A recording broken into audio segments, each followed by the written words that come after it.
Welcome to the Highland Wonders podcast, where we share stories and knowledge from experts about the charismatic species and diverse ecosystems of the Okanogan Highlands of north central Washington. My name is Jen Weddle, and I am one of the co-directors of Okanogan Highlands Alliance, a nonprofit conservation organization dedicated to protecting the beautiful Okanogan Highlands. As I just mentioned, I am one of the co-directors of OHA. Sarah Kligman is my partner in this adventure, and Sarah, among many skills and talents, has a secret superpower, which, sorry Sarah, is about to be less secret. While walking at full speed, not crawling, not even walking slowly, and usually while talking to friends, she can spot a single four-leaf clover just about anywhere. I'm not kidding. This is her secret superpower. Do you have a secret superpower? Does someone you know have an untold talent, a covert capability? In this episode, Dr. Michael Schroeder shares the secrets of the grouse, a subset of a family of birds that is kind of like those humble people with secret superpowers. For example, you might think that grouse are shy, but they are also flamboyant dancers, flashy dressers, and accomplished sound technicians. Human history is intertwined with grouse in many ways, and while they are found throughout the world, they have special significance in the Okanogan. So enjoy, and stay tuned for a one-of-a-kind grouse song by Julie Vanderwall, with words by author Will Nixon after Dr. Schroeder's talk.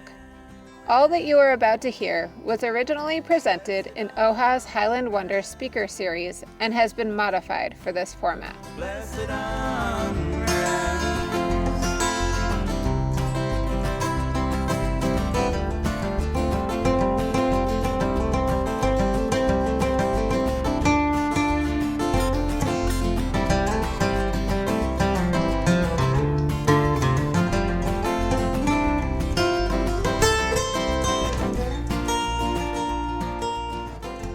I'll never forget this one. We'd put a radio transmitter on a female. This was in the Yukon. I was helping somebody on a project, and I put a transmitter on this female, and I let her go. I'd just been handling her. I'd measured her, weighed her, put the transmitter on her, let her go, and she's flying away. And then a goshawk came out of nowhere, went after her.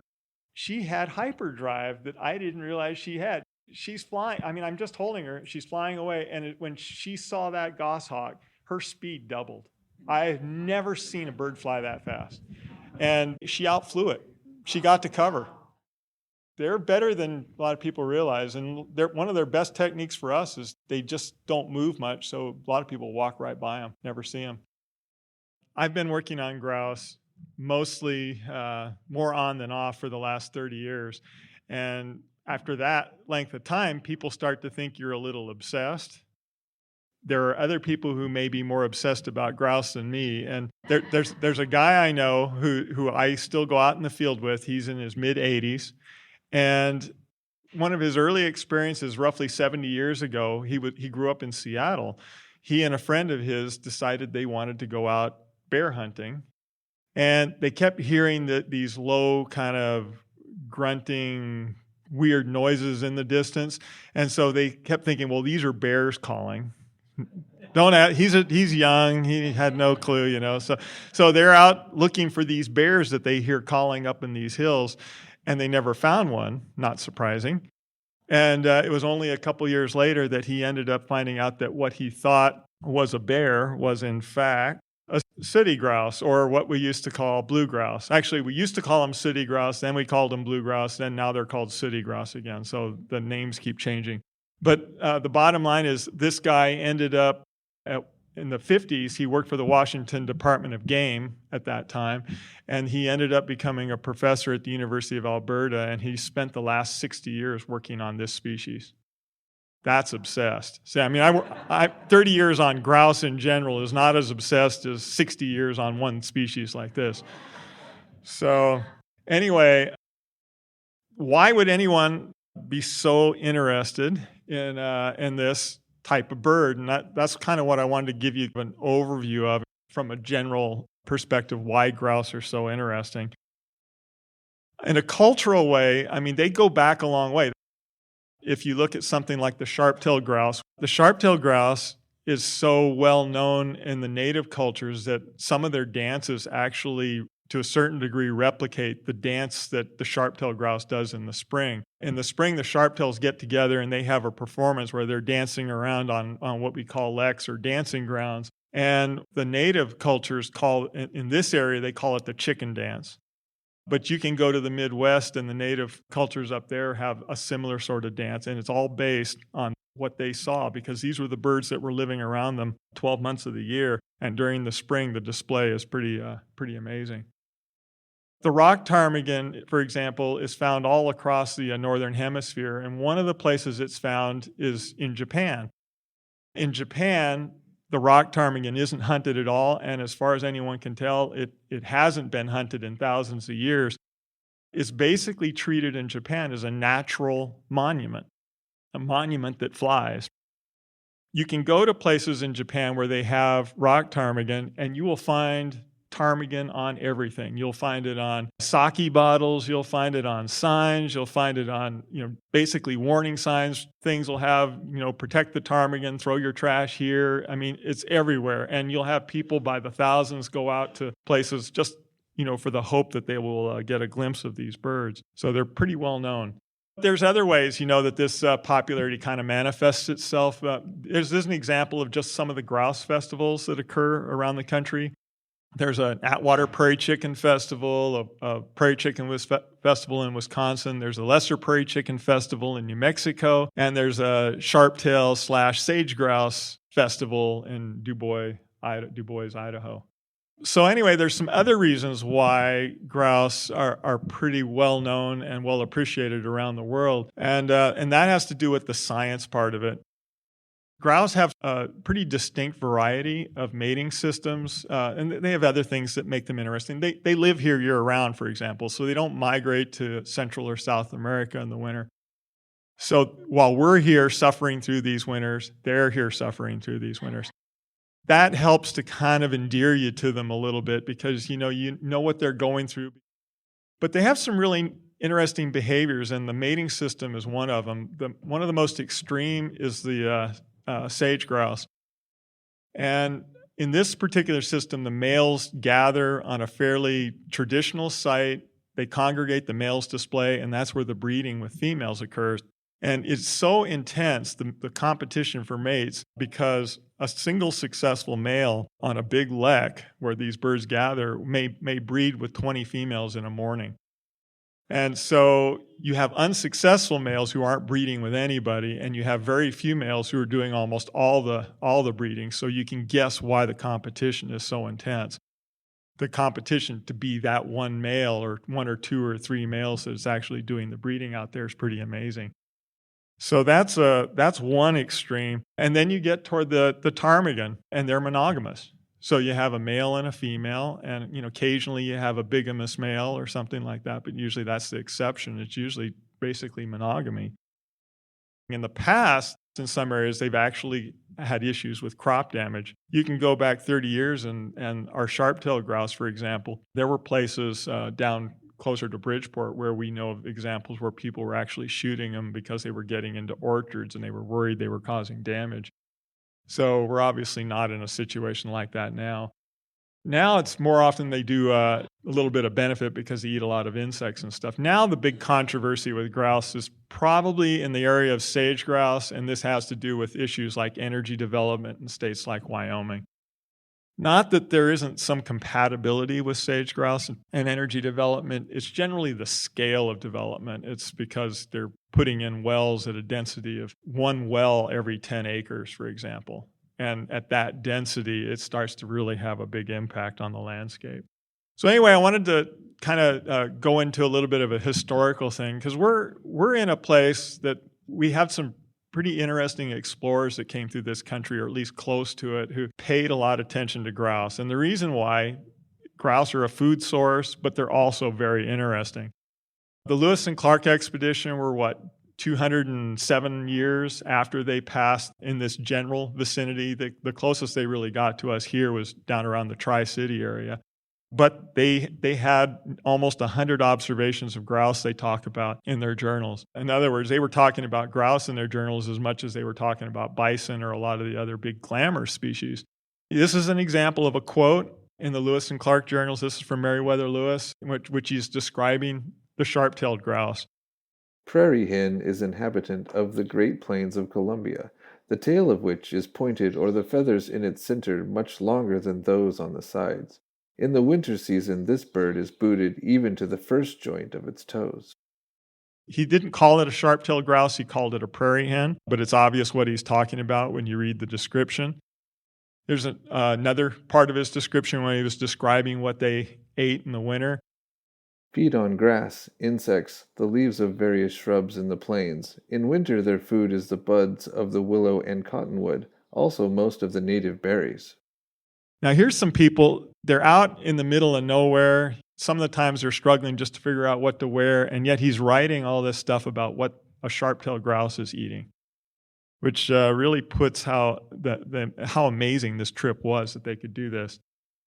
Closer to us, David Douglas actually came up the Columbia River, so he actually spent some time in the lower parts of the Okanogan. In his trip, he actually spent a lot of time talking about grouse as well, and sharp-tailed grouse as well made his journals, and this is an example of one of his quotes, and he's talking about both sage grouse and sharp-tailed grouse. This part of the country is barren, sandy soils, and parched. The principal feathered tribe are sharp-tailed grouse and sage grouse, at this season celebrating their nuptials on the gravelly shores of the streams, so plentiful that they formed a principal part of food. Here's another quote, though, from John James Audubon, who was fairly well-known because he's Audubon Society and obviously started the Christmas bird counts and things like that. This is an example. He was writing about a friend of his and, an ethic that obviously most of us would not approve of. He basically said, a friend of mine who was fond of practicing rifle shooting killed upward of 40 prairie chickens in one morning, but picked none of them up. So satiated with grouse was he, as well as every member of his family. So he was just shooting them for target practice, is the bottom line. By the way, there are no prairie chickens left in Kentucky. My great-grandfather and his brother moved to northwestern Iowa from the Davenport area of Iowa, and the reason they moved there was because they liked the hunting. It's interesting now when you look at it and you think, well, they moved there because of the hunting, but I always try to imagine what it was about the hunting that they liked, because they don't say, we don't know if it was because there were a lot of prairie chickens there or because of the deer or whatever, but, just don't know. We can only guess. So anyway, what I wanted to do is to kind of give you really brief context. There's basically 19 species. I say roughly because the geneticists are always trying to add species. The largest species of grouse is a capercaillie, and this bird is basically the size of a turkey. And you can go to Europe, to a lot of places there, and they all know what a capercaillie is. There's a singing band which has the name capercaillie. I mean, it's in their artwork. You can basically find all sorts of artifacts that people have and antiques and whatnot, and capercaillie is prevalent on a lot of this stuff. Another species they have, which is sort of related to our rough grouse, it's called a hazel grouse. And another one is also pretty well known as the black grouse. This bird is also one that breeds on leks where the males tend to congregate. It's very well known. Sometimes you can find it throughout a good chunk of Europe, and especially in some of the northern parts. Very well known bird because it's so striking. When you get down to just North America, we're down to 12 species. One of the ones I've kind of been talking a little bit about is the greater prairie chicken. This is actually the species that was called the heath hen. So it was a subspecies of the greater prairie chicken that was the heath hen that used to be found in places. The last place it was found was Martha's Vineyard before it went extinct. Heath hen is very well known. You can find it in early literature. The Pilgrims may have had heath hens for dinner rather than turkeys at the first Thanksgiving dinner. We don't know because there's nothing specific to know for sure. But there were a lot of heath hens that lived in the area, and it might have been the heath hen, in fact. A lesser prairie chicken, which is generally found in areas like southeastern Colorado, southwestern Kansas. The willow ptarmigan. This is the most monogamous of the grouse species. Not only do the males and females kind of stay together. The male stays with the female all the way through the breeding season with their chicks. He'll actually be pretty close to providing parental care to chicks. And the rock ptarmigan, which I already talked about with Japan and stuff, is a beautiful bird, not found in Washington, though. Okay, so these are the ones we have in Washington, 7 species, and I'll kind of talk a little bit about them each individually. Sage grouse, white-tailed ptarmigan, sharp-tailed grouse, and spruce grouse, rough grouse, dusky grouse, then sooty grouse. So I'll talk about them in a little bit more detail. Okanogan County has more species of grouse than any other county in the United States of America, period. So we are very fortunate. I mean, we have a world-class resource, and it's underappreciated for almost every reason. But it's here. So this is ground zero for grouse. What I wanted to do now is just talk a little bit more about the 7 species. We're lucky here. We have 7 species. Now, granted, sage grouse are only found here rare, but there are certain places, if you know where to look, you have a good shot of finding them. But it's tougher. There used to be sage grouse throughout Okanogan County, but they're not anymore. One thing about the sage grouse that when I was going to mention about the genetics, about a decade ago, they split the sage grouse into 2 species, the greater sage grouse and the Gunnison sage grouse. So there's stuff like this happening, and some of it's going to continue to happen. Sage grouse are really interesting because I mentioned the competition to breed with females. Perhaps one of the results of all that competition is that males are basically twice the size of females, if not a little larger. By the way, a male would be about 6 pounds, so these are not shabby little birds. A blue grouse, you're talking about 2 pounds for a big male. The habitat for sage grouse, one of the reasons why they're not doing so well in Washington, they like very big, expansive areas. These are big birds. They have a large range. Okay, so I mentioned they breed on leks. In our area, most of our lek, because it's changed so much, in Douglas County, most of the places where you see these birds displaying are actually in wheat fields. They're taking advantage of the open nature of a wheat field or wheat stubble, and that's where they're doing their displaying. But the females are actually nesting in denser cover, places where you have grass and sagebrush cover. They're actually found partially into Okanogan County at times. Down there in the Yakima Training Center is where that southern population is. We've also got a small translocated population in Lincoln County. We're bringing birds in from Oregon to try to reestablish a population in an area that used to have them. Okay, so sharp-tailed grouse, this is obviously brings it a little bit more home for some of us who live in this area because we actually have sharp-tailed grouse if you know where to go to see them. You can kind of tell where it got the name, sharp-tailed grouse. It's the 2 center tail feathers are longer than all the others. It's actually a tapered tail, so as you move toward the center, the tail feathers get longer and longer and longer until you get to the center, and they're about an inch longer than all the others. They have the same sort of breeding behavior as sage grouse, where they get together on leks, but their leks are not anywhere near as big, so you might get 10 or 20 males on a really big lek, nothing like a sage grouse lek where you could get 200 males. The biggest lek we had in Washington last year was probably 60 males. These birds are incredibly persistent. They'll go out there in the spring, and even if there's snow on the ground, or there might not be snow one day, but there'll be snow the next day, and this bird's kicking up snow because part of their display is they tap their feet. They tap their feet. And you can actually hear them. It sounds like a drumming. And the reason why it sounds like a drumming is not because the feet are tapping. It's because every time they tap their feet, their tail waggles a little bit, and they have stiff tail feathers, and that tail waggle is what causes the drumming noise. Because the tail feathers are stiff, and as they rub together, there's so many tail feathers rubbing together simultaneously, it actually causes a drumming. They do fight a lot, by the way. Their competition is still intense here because, once again, few males do most of the breeding. The area with most of those big clusters is actually Okanogan County, Lincoln County. Northern Douglas County has quite a few birds also. They generally seem to prefer water birch or some tree that has a lot of catkins on it. They really like this. This is what they need when the snow is on the ground. If there was no snow on the ground, you'd probably never see them in a tree. But when the snow is on the ground, they don't really have a choice.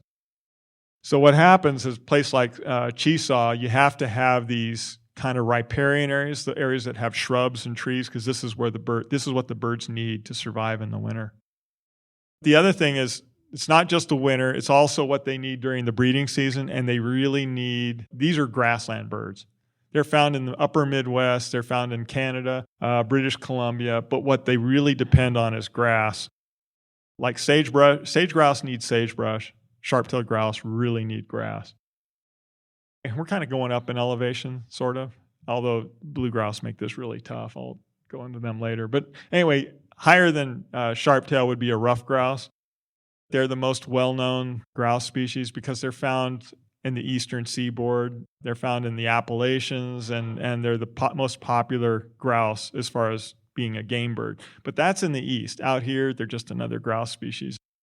What ruff grouse are renowned for in the display season is a drumming behavior, because they basically will find a nice place to stand, such as a nice big log on the ground, and they will beat their wings together or beat their wings forward, and they speed up. They start really slow, just a couple of beats, then a couple of beats faster, and they pick it up until the end when their wings are going so fast it resonates in the forest.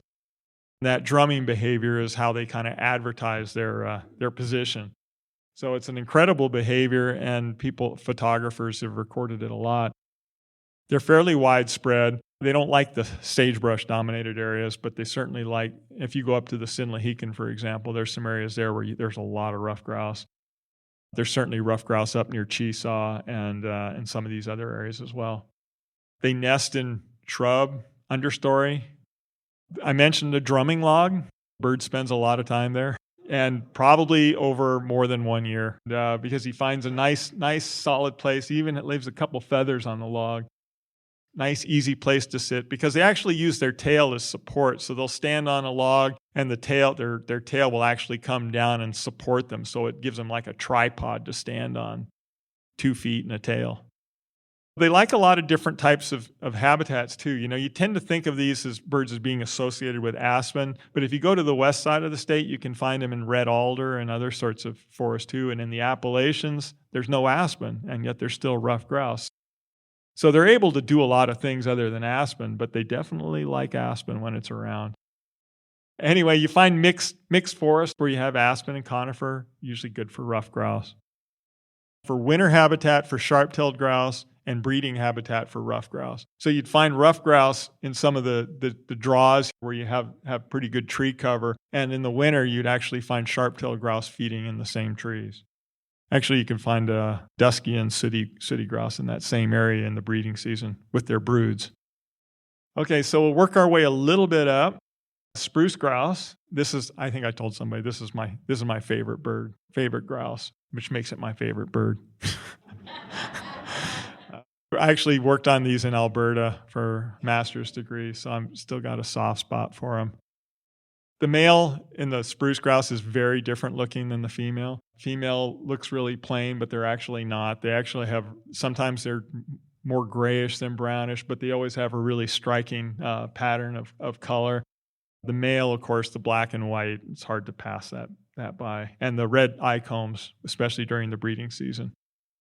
What's interesting, I mentioned that they split the sage grouse into 2 species, greater and Gunnison sage grouse. One of the things that's probably coming down the road at some point is there going to likely be a split in the spruce grouse as well. And this also would be a revision to the way it used to be, because there used to be a Franklin's grouse and a spruce grouse. And then they combined them about 30 years ago, and now they're starting to think more that maybe they should never have combined them. But the difference here in these tails, the tails are solid black in a Franklin spruce grouse, which is what we have here. And the Canadian spruce grouse, you have to go up basically past Prince George in British Columbia to get into to those birds. And the displays are very different. Very different, it's all relative. But what they both have a flutter flight. It's a very loud flight they do to advertise their territories. But the spruce grouse that we have here also has a wing clap. And it's basically a bird flying through the trees in an opening in the forest, and they will actually clap their wings twice behind their back to make a noise, and then they'll land in full strut on the snow or on the bare ground. It's a very beautiful display. When you get north into the Canadian spruce grouse, they don't do that. You can't find a bird that wing claps north of Quesnel in British Columbia. They spend a lot of time strutting around, especially if they have a female around. They're beautiful birds, by the way. Did I say that? The females, they're nesting in a lot of times in lodgepole pine type cover, things like that. And so a lot of times they don't have a lot of protection for their nests. So sometimes you'll just find them at the base of a tree. Sharp-tailed grouse will have 12, sometimes 13 eggs in a nest. Spruce grouse rarely have more than 6 eggs in a nest. They make up for not having many chicks by living a long time. I personally have captured a bird that was 13 years old, and the reason I know she was 13 years old is because she was banded as a chick. So these birds live a long time, so they don't need to produce a lot of chicks. Their survival is high, and that's enough. I don't really mention a lot about predators. Coyote, northern goshawk, marten. The red squirrel, a lot of people don't think of red squirrels as predators, but they actually go in and they'll take eggs out of nests or roll them out of nests. And I've seen them like chasing juncos at bird feeders and catching a junco at a bird feeder. So these will sometimes surprise you. They look nice and innocent, right? And anyway, so their range is a little bit more, it's higher up, so they're in the higher elevation forest of Washington. Obviously in Okanogan County, you can find them up above Concanelli. One of the things they really love in the winter is lodgepole pine. So like you can find lodgepole pine, they basically would bite every needle in half. They'd just be sitting on the end of a branch and just munching away at lodgepole pine in the winter. It's hard to believe, but they can survive almost entirely on a diet of needles in the winter. They sometimes will go to water when it's available, but they don't need it. A lot of times they'll just eat snow. All the grouse are somewhat similar in that respect. They all need cover for nests, for protection from predators. A lot of the grouse do things like snow roost. There's a lot of different varieties of spruce grouse habitat. They do tend to like lodgepole pine in our area. When you get further north, there's a little less pine. One of the similarities in some of these habitats is you tend to get a lot more understory and stuff. And these forests, if you hadn't noticed in Okanogan County, tend to be prone to burning. And when the fires get going, they're really relentless. Lodgepole pine is adapted to fire. When the fires come, the cones open, the seeds open, and they're ready to germinate. It takes a certain temperature to make the seeds do that. But just to give you kind of an example, Roger Lake, which is on the other side of Tiffany Mountain in Okanogan County, the Okanogan National Forest. In 2005, they were already being affected by beetles and stuff, so the trees were pretty well being hit hard by disease. 2007, it's pretty much, if you look carefully, you can find some little patches that were not burned, but by and large, most of that area was burned. The reason why I mention this area is because I had been kind of monitoring the spruce grouse in this area, and there were a lot of territories there. After the fire, if you went to an intact patch, you could still find a spruce grouse territory. But it's hard to say whether those are going to last because they're surrounded by miles and miles of burned habitat. They will come back eventually, but it'll take a while. So anyway, I was kind of working our way up in elevation, but I saved the sooty and dusky grouse for after because in reality, sooty and dusky grouse have a big elevational gradient. They're down at sea level in the case of sooty grouse, all the way up to above tree line in both the sooty and dusky grouse case. Well, the sooty grouse in Washington is characterized because it had a banded tail and those yellow bare patches that it exposes on the side of the neck. In our case, when you get further east, you get the dusky grouse, which is red and generally with a solid tail. To give you an idea of how complicated it is, there are actually 4 different types of what we used to call blue grouse. If you go down to Colorado, you have a dusky grouse that's got the red bare patch and a really wide banded tail. If you come up to our area, it's got a red bare patch with almost no tail band. You have one that's got the red bare patch, but with a really narrow tail band, and then down here it's a narrow tail band in yellow. You know, we know pretty much where they're found. We just don't know if we think it has something to do with where the last ice age and how it separated the different groups, because there are refugia during an ice age, and we think that had something to do with it. But anyway, that's just to kind of give you an idea of what's going on out there. It's a little complicated. We just happen to have both sooty and dusky grouse in Okanogan County. Sooty grouse, they have some really neat behaviors too. They have a hooting display where they have a really low, the moaning type thing, which I mentioned at the beginning of the talk. But they also have a flutter jump display, which you can hear out in the forest where you hear them yell, they just fly up. It's usually at daybreak. Sometimes if you're in the right country around here, you'll hear these birds flying up on some ridgetop way in the distance. It's almost always these guys. They have a flutter jump. And the way they make the noise, not only are they flapping their wings really fast, but he has some special feathers there on the bend of his wing called a lula that they actually stick those things out to increase the noise while they fly. So it's a special flight designed to make noise. They're advertising their position. Anyway, they have a lot of the typical hooting display, which I already mentioned, and they basically expand those bare patches while they hoot.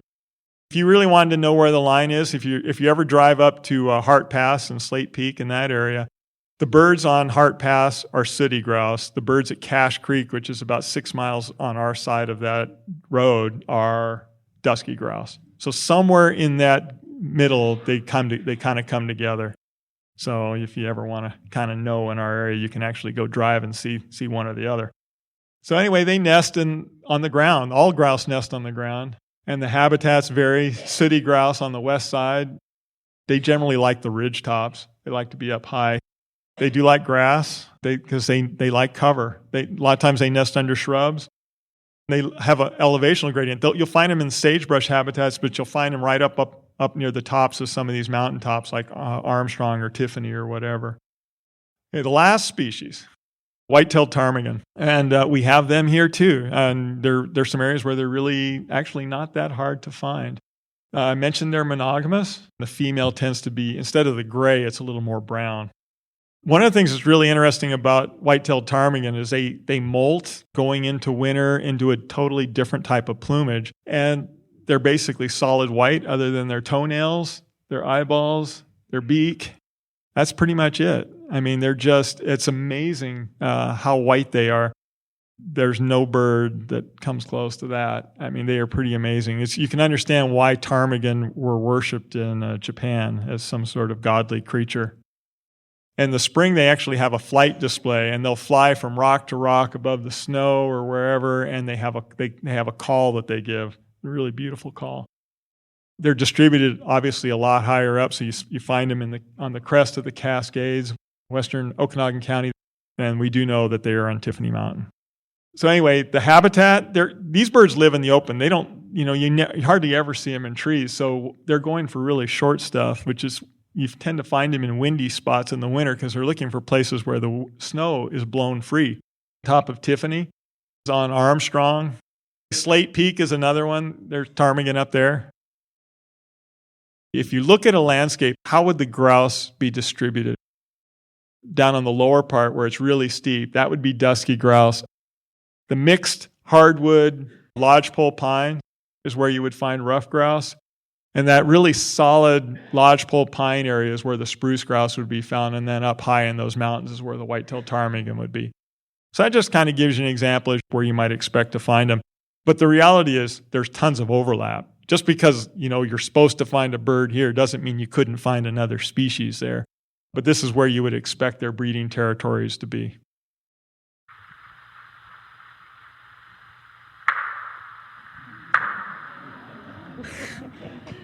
Tell me that's not cool.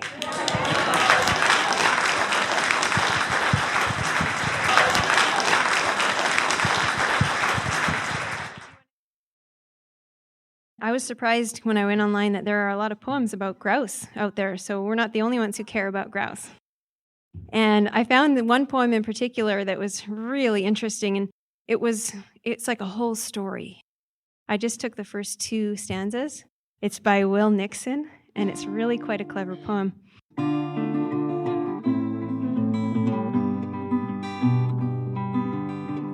Never before had a grouse failed to explode from the underbrush with a wing-beating panic. A feathered cannonball fanning a leaf-ripping tail. But this bird didn't budge. It kept on pecking at leaf litter. For several minutes I focused my binoculars on its ladybug eyes, its black banded tail. But Didn't want to spoil the magic by staying too long. Bushwhacking through acres of mountain laurel, I navigated tangled stalks like woody barbed wire. Behind me I spotted the grouse, half sliding, half hopping on clownish chicken feet to catch up. It stopped on the rock, cocked its head sideways, then eyeballed me with an orange intensity. Oh yes, I remember that look. Unblinking, undeterred, and unashamed of being in charge, yet being in love. I murmured my best grouse impersonation, eager to talk, no matter what we happened to say. Eager to talk, no matter what we happened to say.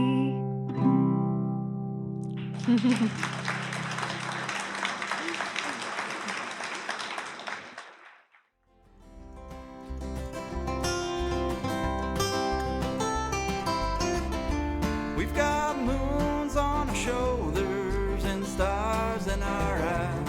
We know just what we're doing and we know it's right. This podcast is produced by Okanogan Highlands Alliance.